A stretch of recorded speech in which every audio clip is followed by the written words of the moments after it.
नमस्कार, जोहार झारखंड देख रहे हैं आप। मैं हूं शुभे मिश्रा, आपके साथ बुलेटिन की शुरुआत करेंगे। पहली खबर आपको बताएं, कल्पना सोरेन से जुड़ी हुई। कल्पना सोरेन ने आज नामांकन कर दिया है। गांडे से जेएमएम उम्मीदवार हैं कल्पना सोरेन। तो इस वक्त की बड़ी खबर आपको बता रहे हैं। आपको बता दें कि जैसे ही चुनावी तारीखों का ऐलान हुआ, वैसे ही अलग अलग करके अलग अलग नेताओं की तरफ से अपना नामांकन दर्ज कराया जा रहा है और इसी सिलसिले में कल्पना सोरेन ने अपना नामांकन दर्ज करा लिया है। तस्वीरें हम आपको दिखा रहे हैं। कल्पना सोरेन ने नामांकन कर दिया है। गांडे से वो जेएमएम की उम्मीदवार के तौर पर चुनावी रणभूमि में उतरी हैं और देखिए कैसे उन्होंने अपना नामांकन दर्ज करा दिया है। तो तस्वीरें हम आपको दिखा रहे हैं और गांडे की लड़ाई भी बहुत दिलचस्प है। एक तरफ मुनिया देवी है तो दूसरी ओर कल्पना सोरेन भी चुनावी रणभूमि में है और ऐसे में देखने वाली बात होगी कि जीत किसकी होती है, जनता का प्यार किसको मिलता है। तो गांडे से जेएमएम उम्मीदवार हैं कल्पना सोरेन। झारखंड के मुख्यमंत्री की पत्नी भी हैं कल्पना सोरेन। लगातार उन्होंने चुनावी जनसभाओं को संबोधित किया है और उसके पहले ये नामांकन की तस्वीर तो आपने देखी ही, लेकिन ये लड़ाई किसके किसके बीच है वो भी जान लीजिए। कल्पना सोरेन एक तरफ हैं तो दूसरी तरफ बीजेपी से मुनिया देवी भी है। झारखंड विधानसभा चुनाव से जुड़ी हुई एक बड़ी तस्वीर आपकी टीवी स्क्रीन पर। वहीं हटिया से बीजेपी उम्मीदवार नवीन जायसवाल ने भी रांची कलेक्ट्रेट पहुंचकर अपना नामांकन दाखिल कर दिया है। इस दौरान उन्होंने न्यूज 18 बिहार झारखंड से खास तौर पर बातचीत की और चुनाव में एनडीए की बड़ी जीत का दावा कर दिया है। और क्या कुछ कहा है उन्होंने, देखिए ये रिपोर्ट। हटिया से बीजेपी प्रत्याशी नवीन जायसवाल समाहरणालय ए ब्लॉक में भी नामांकन कर बाहर निकले। सीधे पूछें कि आज जो आपने नामांकन किया कितने ब्लॉक में, कितने सेट में किया? 2 सेट में हमने नामांकन अपना दाखिल किया है और हटिया की जनता 3 बार मुझे अपना आशीर्वाद दी है और इस बार चौथी बार भी हटिया का जनता का पुरजोर सहयोग है, आशीर्वाद है और निश्चित तौर पर पूरे झारखंड में एनडीए और बीजेपी की सरकार बनेगी और पूर्ण बहुमत की बनेगी, कोई शंका की बात नहीं। कोई संपत्ति का ब्यौरा या कोई आपराधिक जो मामले हैं उसको लेकर ब्यौरा आपने दिया अपना? जो संपत्ति है और जो आपराधिक मामले हैं उसमें शपथ पत्र में हम लोगों ने देने का काम किया है। ये बताने कि अभी एक तरफ आप नामांकन करके बाहर निकल रहे थे, अजय नाथ साहदेव कांग्रेस प्रत्याशी जा रहे थे अंदर में, क्या मन ये मुकाबला इस पर टफ होगा? देखिए, हटिया में 28 प्रत्याशी है और हर बार इतने प्रत्याशी रहते हैं और जनता पर मुझे विश्वास है और चुनाव के समय बहुत नेता आते हैं जाते हैं, लेकिन नवीन जायसवाल 5 साल रहता है। तो नवीन जायसवाल जी बता दें कि चौथी बार हटिया से किस्मत में आजमाने उतर रहे हैं। 3 बार विधायक रह चुके हैं, दावा कर रहे हैं कि इस बार भी जीत उनकी ही होगी। कैमरामैन संजीव तिवारी के साथ संजय कुमार सिन्हा, न्यूज 18 रांची। वहीं हटिया से कांग्रेस उम्मीदवार अजयनाथ शाहदेव ने भी अपना नामांकन पत्र भर दिया है।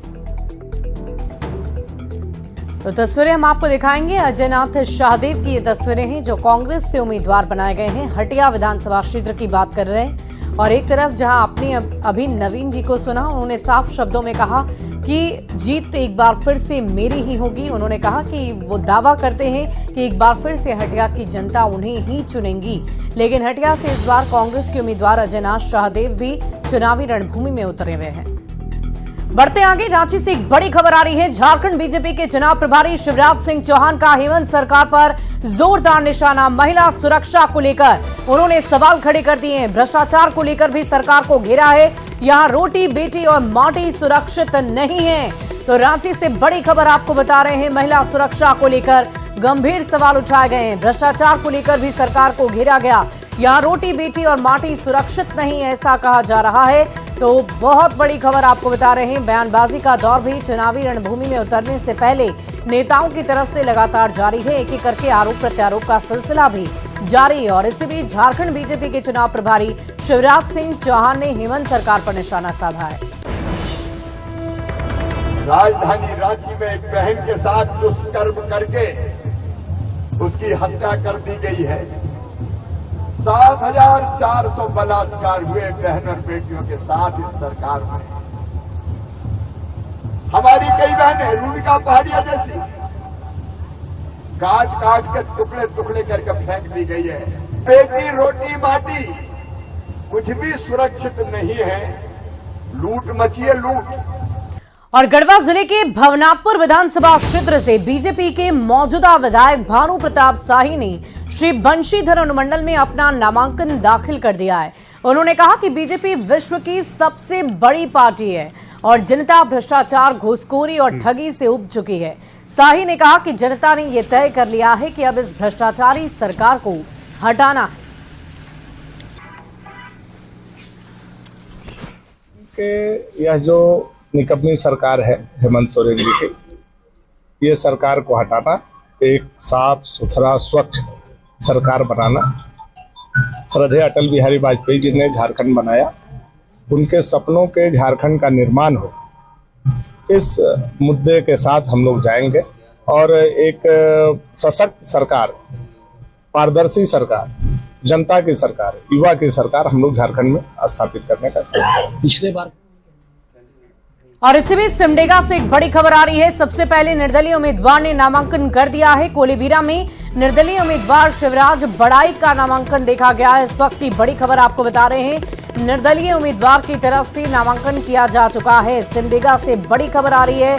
नाम है उम्मीदवार शिवराज बड़ाई और इन्होंने नामांकन दर्ज कर दिया है। तस्वीरें आप देख रहे हैं तो एक एक कर आपने देखा कि आज का दिन झारखंड वासियों के साथ साथ झारखंड के नेताओं के लिए भी बहुत खास है। एक एक कर अलग अलग तस्वीरें हम आपको अलग अलग विधानसभा क्षेत्र के उम्मीदवारों की दिखा रहे हैं।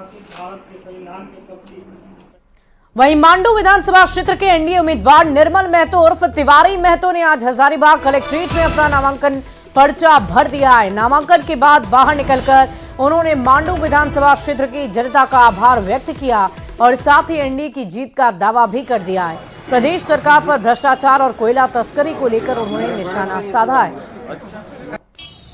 ये मांडू को पुनः खुशहाली लाए और मेरा कोई चीज नहीं मांगे, एक ही मांग है कि मांडू विधानसभा के लोग खुशहाल रहे, विकास हो और एक एक जनता का प्यार मिले।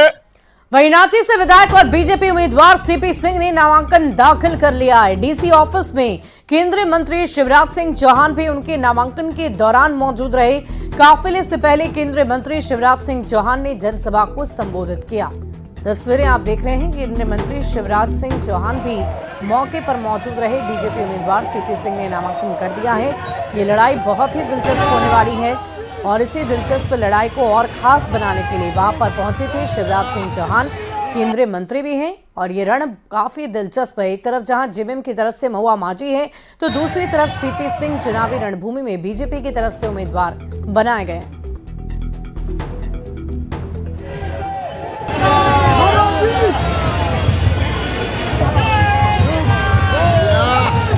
वहीं चंदन क्यारी विधानसभा क्षेत्र से बीजेपी उम्मीदवार अमर बाउरी आज नामांकन करने वाले हैं। नामांकन से पहले माता पिता का आशीर्वाद लेकर नेता प्रतिपक्ष अमर बाउरी और चंदन क्यारी विधानसभा क्षेत्र से उम्मीदवार नामांकन के लिए निकले।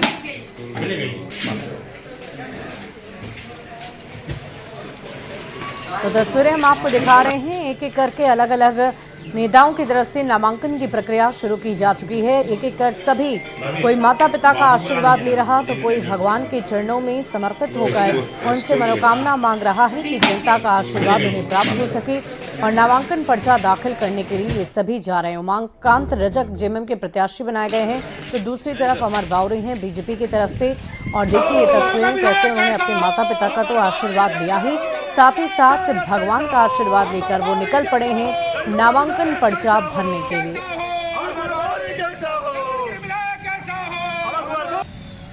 और इसी बीच रांची से एक बड़ी खबर का रुख करेंगे। चतरा से एलजेपीआरवी के उम्मीदवार का नामांकन, केंद्रीय मंत्री और एलजेपीआरवी के राष्ट्रीय अध्यक्ष होंगे शामिल। जनार्दन पासवान के नामांकन में शामिल होंगे चिराग पासवान। झारखंड एलजेपीआरवी के प्रभारी अरुण भारती भी मौके पर मौजूद रहेंगे। तो इस वक्त की बड़ी खबर आपको बता रहे हैं, चिराग पासवान की पार्टी के जो एक उम्मीदवार हैं वो भी आज नामांकन पर्चा भरने निकलेंगे और उनके साथ साथ उनके सहयोगी और पार्टी के अध्यक्ष चिराग पासवान भी उनके साथ रहेंगे और साथ ही साथ प्रभारी अरुण भारती भी मौजूद रहेंगे। दोनों की मौजूदगी के साथ वो वहां पहुंचेंगे और नामांकन पर्चा दाखिल करेंगे।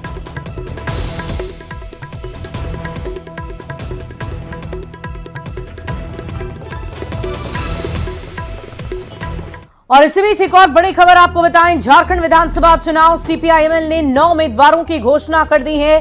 तमाड़ से सुरेश मुंडा सीपीआईएम प्रत्याशी, जामताड़ा से लखन लाल मंडल प्रत्याशी बनाए गए हैं। पाकुड़ से मोहम्मद शेख सैफुद्दीन और मंदार से कीर्ति मंडल सीपीआईएम के उम्मीदवार बनाए गए हैं। तो आपको बता दें कि लगातार उम्मीदवारों के चयन का सिलसिला भी जारी है। INDIA अलायंस में CPI-ML के साथ बात नहीं बन पाई और ऐसे में वो अपनी उम्मीदवारों का चयन खुद ही कर रहे हैं और नाम भी अब जारी किया जा रहा है। ये दूसरी लिस्ट जारी की गई है जिसमें 9 उम्मीदवार का नाम रखा गया है। अलग अलग विधानसभा क्षेत्र हैं जहां से उम्मीदवारों का चयन किया जा रहा है और अलग अलग विधानसभा से ये सभी उम्मीदवार चुनावी रणभूमि में उतरेंगे।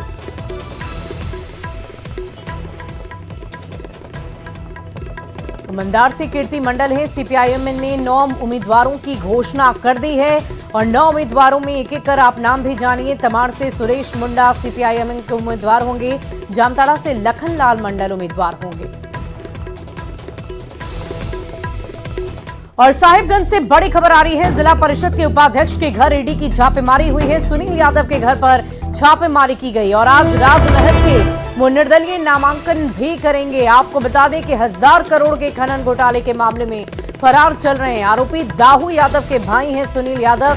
शोभापुर भट्टा में सुनील यादव के घर ईडी की टीम करीब 30 मिनट तक रुकी और फिर वहां से निकल गई है। तो इस वक्त की बड़ी खबर आपको बता रहे हैं और इस पूरी खबर की अधिक जानकारी के साथ न्यूज़ 18 संवाददाता पवन राय हमारे साथ साहिबगंज से जुड़ चुके हैं।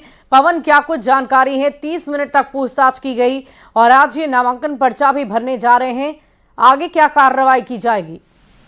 जी, आपको बता दें कि सोबनपुर भट्टा स्थित सुनील यादव जो हैं जी उपाध्यक्ष हैं और उनके घर पर जो है सुबह करीब ईडी की टीम जो है पहुंची थी, दबिश दी थी उन्होंने और करीब आधे घंटे तक जो है वहां पर वो लोग रुके और उनके घर पर जो है रुकने के बाद जो है वहां से वो लोग निकल गए। आपको बता दें कि जी उपाध्यक्ष जो है सुनील यादव वो आज उनका नॉमिनेशन था क्योंकि वो एक निर्दलीय उम्मीदवार के रूप में राजमहल विधानसभा से नॉमिनेशन जो है दाखिल करने वाले थे और इसी कार्यक्रम को लेकर जो तैयारी चल रही थी उनके घर पर और तभी जो है ईडी की दबिश जो वहाँ पर होती है। लेकिन करीब आधे घंटे रुकने के बाद जो है ईडी की टीम वहाँ से लौट जाती है और लौटने के बाद जो है सुनील यादव जो है वो यहाँ नॉमिनेशन के लिए पहुंचते हैं और वो अपना नॉमिनेशन फाइल करके यहाँ से वो वापस फिर घर की ओर चले जाते हैं। हालांकि जो बताया जा रहा है कि पुनः जो है ईडी की जो है कार्रवाई जो वो देखने को मिल सकती है, लेकिन अभी फिलहाल जो है स्थिति जो है वहाँ पर सामान्य बनी हुई उनके घर पर। अभी जो है ये बताया जा रहा है कि फिलहाल जो है ईडी की टीम जो है यहाँ पर ही रुकी हुई है, लेकिन अभी तक इसका कोई जो है आधिकारिक पुष्टि नहीं हो पा रही है। लेकिन जो जानकारी मिल रही है कि पुनः जो है ईडी की दबिश जो है इस मामले में देखने को मिल सकती है क्योंकि सुनील यादव जो है वो 1000 करोड़ खनन घोटाले मामले में जो है फरार आरोपी दाऊ यादव के भाई बताए जा रहे हैं और इसी मामले को लेकर जो है ये दबिश जो है ईडी की देखने को मिली। जी वाकई पवन, बहुत बहुत शुक्रिया आपका हमारे साथ जुड़ने के लिए। देखने वाली बात होगी कि ईडी की तरफ से अब आगे क्या कुछ कार्रवाई की जाएगी। बहुत बहुत शुक्रिया आपका हमारे साथ जुड़ने के लिए। और बोकारो के बियाडा फेज 3 के बारी एसके स्टील प्लांट में बड़ा हादसा हुआ जब बॉयलर फटने से 4 मजदूर गंभीर रूप से झुलस गए। घायलों की पहचान विकास यादव, रघुवर दशरथ और रोशन के रूप में की गई, जिन्हें बोकारो जनरल अस्पताल में भर्ती किया गया है। घटना के बाद कंपनी के मालिक और अधिकारी अस्पताल पहुंचे और मजदूरों का हालचाल भी जाना। हालांकि बालीडीह थाना पुलिस ने घटना की जानकारी से इनकार कर दिया और कहा कि उन्हें मीडिया से सूचना मिली है। जिला प्रशासन ने भी मामले की जांच पड़ताल शुरू कर दी है। डॉक्टरों ने बताया कि मजदूरों की सांस की नलियां गंभीर रूप से झुलस गई है। और इसी बीच पलामू से एक बड़ी खबर सामने आ रही है जहां सड़क हादसे में 4 लोगों की दर्दनाक मौत हो गई, 3 लोग जख्मी हो गए। जानकारी के अनुसार बिहार के गया जिले से झारखंड के लेसलीगंज बारात जा रही थी और इसी दौरान तेज रफ्तार गाड़ी पलटने से यह हादसा हो गया। हादसे में दूल्हे के रिश्तेदार जावेद अंसारी, यासीन अंसारी, मुस्तकीम अंसारी समेत 4 लोगों की मौत हुई। हादसा मनातू थाना क्षेत्र के उरूर में बड़ा सड़क हादसा हुआ है, वहीं घायलों का अस्पताल में इलाज जारी है। तस्वीरें देखकर आप सड़क हादसे की गंभीरता का अंदाजा लगा सकते हैं कि कितनी दर्दनाक तरीके से यह हादसा हुआ है। 3 लोग गंभीर रूप से जख्मी बताए जा रहे, जिन्हें इस वक्त इलाजरत रखा जा रहा है। बिहार से झारखंड ये बारात आ रही थी जिस दौरान यह हादसा हो गया। और गढ़वा जिले के रमना थाना क्षेत्र में पुलिस ने सामुदायिक स्वास्थ्य केंद्र के पास स्थापित चेकपोस्ट पर 2,39,870 रुपए की अंग्रेजी शराब जब्त कर ली। साथ ही 2 तस्कर करण कुमार और सनी कुमार को वाहन के साथ गिरफ्तार कर लिया गया। पुलिस उपाधीक्षक सत्येंद्र नारायण सिंह ने प्रेस कॉन्फ्रेंस में जानकारी दी कि चेकिंग के दौरान संदिग्ध वाहन से शराब मिली है। एक संगठित गिरोह उत्तर प्रदेश से शराब झारखंड लाने की कोशिश कर रहा था।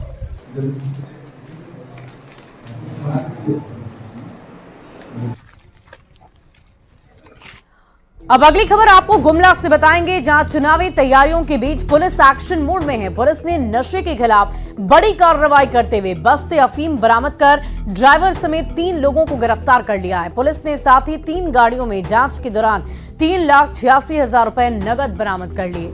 जानकारी के अनुसार ये कार्रवाई झारखंड और छत्तीसगढ़ बॉर्डर पर बने अस्थायी अंतरराज्यीय चेकपोस्ट पर की गई है। रात के 11:30 बजे सघन जांच के क्रम में जब इस बस को तलाशी ली गई तो इसमें ड्राइवर की सीट के पीछे डिग्गी में एक अफीम जैसा पदार्थ पाया गया और इस मामले में चालक रमेश राम, चालक शत्रुघ्न, खलासी इंद्रजीत, इन तीनों लोगों को गिरफ्तार किया गया और तीनों को न्यायिक अभिरक्षा। और इसी बीच रांची से बड़ी खबर आ रही है। रिम्स से 6 दिन के बच्चे की चोरी हुई। अज्ञात महिला ने बच्चे की चोरी कर ली। सीसीटीवी में चोरी की घटना कैद हो गई। बरियातू थाने में ये पूरा मामला दर्ज हुआ है। पुलिस बच्चे की खोजबीन में जुटी हुई है। इस वक्त की बड़ी खबर आपको बता रहे हैं राजधानी रांची से, जहां अज्ञात महिला के खिलाफ मामला दर्ज किया गया है। 6 दिन के बच्चे की चोरी हो गई है। और रांची से ही एक और बड़ी खबर आ रही है। त्योहारों को लेकर आतिशबाजी के लिए एडवाइजरी जारी कर दी गई है। प्रदूषण को देखते हुए एडवाइजरी जारी की गई। रात 8 से लेकर रात 10 बजे तक आतिशबाजी कर सकेंगे और सभी जिलों को ये निर्देश दिए गए हैं। प्रदूषण नियंत्रण परिषद ने ये निर्देश भेजे हैं कि सिर्फ 2 घंटे के लिए ही लोग आतिशबाजी कर सकते हैं। प्रदूषण को कंट्रोल में करने के लिए इस तरह की कवायद की गई है। कोशिश की जा रही है कि ज्यादा से ज्यादा हवा को स्वच्छ बनाए रखा जा सके। सिमडेगा में कोलीबेरा थाना क्षेत्र में विधानसभा चुनाव को लेकर पुलिस सघन वाहन जांच अभियान चला रही और इसी दौरान संदिग्ध पिकअप को रोका गया तो उसमें से प्रतिबंधित मांस बरामद हुआ। पुलिस ने चालक के अलावा एक अन्य व्यक्ति को हिरासत में लेकर पिकअप को अपने कब्जे में ले लिया और आगे पूरे मामले की जांच पड़ताल कर रही है। और रांची के खरीदा गोपी इलाके में एक युवती की निर्मम हत्या हो गई है। झाड़ी उगे एक प्लॉट के कमरे में खून से लथपथ युवती का शव मिलने के बाद सनसनी फैल गई। स्थानीय लोगों ने इसकी सूचना पुलिस को दी, जिसके बाद पुलिस पूरे मामले की जांच पड़ताल कर रही है। बताया जा रहा है कि युवती के सिर और चेहरे को इतनी बेरहमी से कुचला गया है कि देर रात तक युवती की पहचान ही नहीं हो पाई। शरीर पर चोट के कई निशान हैं। पुलिस फिलहाल सभी एंगल से जांच पड़ताल कर रही है। झाड़ी नुमा पूरा यह प्लॉट है और काफ़ी दिनों से इसमें बंद था और एक कमरा आउट हाउस टाइप का बना हुआ है, उसमें ही जो है शव पाया गया है। शव की शिनाख्त अभी तक नहीं हो पाई है। बेसिक अभी हम लोगों के लिए ये है, मेन टास्क ये है कि हम लोग युवती के शव की शिनाख्त कर पाए, उसके बाद ही अनुसंधान कर और अच्छे तरीके से और सही दिशा में आगे बढ़ेगा। ऐसे अभी हम लोगों के द्वारा जो भी वैज्ञानिक जो भी प्रविधि है सभी तरीकों से हम लोग सैंपलिंग और डॉग स्क्वाड वगैरह की टीम आई है, तो उससे भी कुछ सुराग मिलने की संभावना है। जैसे हम लोग जून में आए थे उस समय तो सब बाउंड्री वाल सब ठीक था और अभी टूटा हुआ है और हम लोग का जितना भी है दो गेट है, दोनों में ताला लगा हुआ, रूम में भी हम लोग का ताला लगा हुआ रहता था। लेकिन अब इतना झाड़ी वगैरह रहता है कि आदमी अंदर हमेशा बार बार हम लोग नहीं आ सकते हैं और संभव भी नहीं है। राजधानी रांची के खरसीदाग ओपी इलाके में एक युवती का शव बरामद हुआ है। बता दें कि काफी निर्मम तरीके से युवती की हत्या की गई है। ये जो घर देख रहे हैं एक कमरा बना हुआ है, यहीं पर युवती का शव मिला है। काफी सारे शराब के बोतल भी अंदर पड़े हुए हैं, वहीं युवती का बैग भी मौजूद है। पूरे मामले में जो जानकारी है, युवती के शव को भी कुचला गया है, तो वहीं पर उसके शरीर पर चोट के भी कई गंभीर निशान मौजूद हैं। तमाम जो टीम है वो फिलहाल जांच कर रही है और हर पहलू को खंगालने का प्रयास कर रही है ताकि इस पूरे मामले में जो हत्या की गुत्थी है उसे सुलझा पाए। हालांकि इस पूरे मामले में अब तक युवती के शव की शिनाख्त नहीं हो पाई है। युवती कौन है, कहां से आई, कैसे आई, ये फिलहाल नहीं पता चला है। लेकिन आपको एक तस्वीर दिखाना चाहेंगे। ये जो बाउंड्री वॉल है हमारे पीछे, आपको हम अपने सहयोगी के माध्यम से भी दिखा रहे हैं। ये पूरा जो प्रीमाइसेस है बाउंड्री के अंदर झाड़ियों से घिरा पड़ा है और ये सामने वाली बाउंड्री जो है वो दीवार, वहीं से जो अपराध कर्मी है, जो युवक हैं चाहे युवती है, वो सभी इसी रास्ते का प्रयोग कर अंदर आए और फिलहाल इस कमरे में पहुंचे जहां पर इस पूरी घटना को कारित किया गया है। पूरे मामले में अनुसंधान जो है वो जारी है। जिस तरह से ये हत्या की गई है और जो मौके पर तमाम चीजें मिल रही हैं, उससे ऐसी आशंका भी व्यक्त की जा रही है कि शायद युवती के साथ दुष्कर्म जैसी वारदात को भी अंजाम दिया गया हो और उसके बाद उसकी हत्या कारित की गई हो। हालांकि अभी ये कहना जल्दबाजी होगा कि उसके साथ दुष्कर्म हुआ है या नहीं है, लेकिन तमाम चीजों को लेकर पुलिस जो है वो जांच कर रही है ताकि इस पूरे घटनाक्रम का उद्भेदन जल्द से जल्द हो सके। कैमरामैन संजीव तिवारी के साथ ओम प्रकाश, न्यूज 18 रांची। वहीं जमशेदपुर में पुलिस ने सलमान खान से रंगदारी मांगने के आरोप में शेख हुसैन नामक युवक को गिरफ्तार कर लिया। मुंबई पुलिस के सहयोग से हुई 3 दिनों की छापेमारी में शेख को बुधवार की रात मानगो इलाके से पकड़ा गया। उसने सलमान खान से 5 करोड़ रुपए की रंगदारी की मांग की और धमकी दी कि पैसे नहीं दिए गए तो उनका भी हाल पूर्व राजनेता बाबा सिद्दीकी से भी बदतर होगा। शेख सागची बाजार में सब्जी बेचता है। उसने लॉरेंस बिश्नोई गैंग का करीबी होने का दावा करते हुए ये धमकी भरा मैसेज भेजा था। की दी जा रही थी जान से मारने की। इसी को लेकर हुसैन ने गूगल के माध्यम से महाराष्ट्र के ट्रैफिक पुलिस को एक मैसेज डाला, जिस मैसेज में उन्होंने सलमान खान से 5 करोड़ रुपए की रंगदारी की मांग की और उसके बाद उस मैसेज भेजने के बाद हुसैन सब्जी विक्रेता ने मोबाइल को स्विच ऑफ कर दिया। हालांकि इस मामले की जैसे ही वहां पर महाराष्ट्र पुलिस ने जांच की और उसकी जब लिंक जमशेदपुर से जुड़ा दिखा तो उसके बाद 5 पुलिस अधिकारी जो है वो जमशेदपुर शहर में 3 दिनों से मौजूद थे और उसके बाद अचानक से कल देर शाम उस सब्जी विक्रेता को गिरफ्तार कर लिया गया है। इसी थाने में हालांकि अभी उस आरोपी को गिरफ्तार करके रखा गया है। साथ ही साथ उनके परिजन जो है वो भी यहाँ पहुंचे हुए हैं और आरोपी की मां और उनके भाई का कहना है कि एक गलती, बहुत बड़ी गलती कर चुका है, जिसकी वजह से पूरे परिवार को इसका खामियाजा भुगतना पड़ रहा है। गलती से बच्चा निषेध करे दिए, गरीब परिवार बटी, हमरा बहुत गरीब, हमारे घर घरों नहीं है और सब्जी बीचे खाची लोग शैतानी ख्याल ऐसे बच्चा बटे भूले करे दिए तो की कर गलती माफ करो, तुम्हारा गलती माफ करा जरूरी है। एक बार माफ करिए दा, हमरा बहुत गरीब। हमको पता चला जो मैसेज कर दिया गलती से, तो हमको बुलाया तो हम आया उसके साथ में, तो हम यहाँ आके हमको जानकारी लिए थे। तो बस साठगांठ किसी और लोगों से है उस पर विशेष रूप से जांच की जाएगी। हालांकि जमशेदपुर पुलिस और महाराष्ट्र पुलिस मीडिया से कुछ भी बोलने से इनकार कर रही है, मगर इसी थाने में उसको रखा गया। यहाँ से मेडिकल जांच होगा और कोर्ट में पेश करके यहाँ से आज तकरीबन 5 बजे उसे महाराष्ट्र के लिए लेकर पुलिस चल जाएगी। अब आने वाला समय ही बताएगा कि जांच के बाद क्या कुछ निकलता है। न्यूज 18 के लिए जमशेदपुर से आशीष कुमार तिवारी। और रांची के कांके थाना क्षेत्र में एक फर्जी सेना के अधिकारी को गिरफ्तार कर लिया गया। हरियाणा का रहने वाला जलकरण आईटीबीपी में बहाली के नाम पर अभ्यर्थियों से ठगी कर रहा था। मेडिकल में पास करने के नाम पर कुछ अभ्यर्थियों को आरोपी ने अपने झांसे में लिया। आरोपी के पास से अभ्यर्थी का एडमिट कार्ड बरामद हुआ। आरोपी अभ्यर्थियों को मेडिकल पास कराने के नाम पर 2,70,000 रुपए वसूल रहा था। वहीं गढ़वा के नगर उंटारी थाना क्षेत्र के बिलासपुर में झारखंड राज्य ग्रामीण बैंक को लूटने के इरादे से 3 अपराधियों ने बैंक में फायरिंग कर दी। फायरिंग में बैंक मैनेजर जितेंद्र सिंह मीना बाल बच गए। गोली बैंक मैनेजर की चैम्बर में लगी, कूलर को चीरते हुए दीवार में लग गई। गोली लगने के बाद कूलर में तेज आवाज होने लगी, जिसके बाद अपराधी मौके से फरार हो गए। आपको बता दें कि घटना के दौरान बैंक से 20 से 25 ग्राहक मौजूद थे। फिलहाल पुलिस बैंक में लगे सीसीटीवी कैमरे की जांच पड़ताल कर रही है और मामले की जांच में जुटी है।